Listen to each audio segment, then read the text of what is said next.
நடிகர் விஜயின் 51வது பிறந்தநாளை முன்னிட்டு நெல்லையில் 51 ஆட்டோக்களை பள்ளி மைதானத்தில் டிவிகே என வரையப்பட்ட இடத்திற்குள் நிறுத்தி ஓட்டுநர்களுக்கு இலவச சீருடைகள் மற்றும் ஆட்டோக்களில் நாளைய முதல்வரே என பேனர்களும் பொருத்தி தொண்டர்கள் கொண்டாட்டம். தமிழக வெற்றிக் கழகத்தின் தலைவரும் நடிகருமான விஜய் பிறந்தநாள் ஜூன் 22இல் கொண்டாடப்படுகிறது.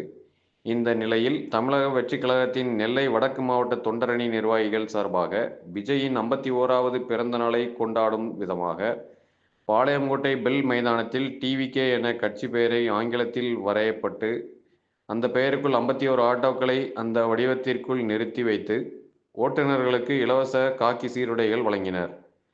வருங்கால முதல்வரே என்ற பெயரில் விஜயின் படம் பொருந்திய பேனர்களையும் 57 ஆட்டோக்களில் பின்புறம் பொருத்தி பிறந்தநாளை கொண்டாடினர். இந்நிகழ்ச்சி நெல்லை தவக வடக்கு மாவட்ட தொண்டரணி நிர்வாகிகள் சார்பாக ஏற்பாடு செய்திருந்தனர்.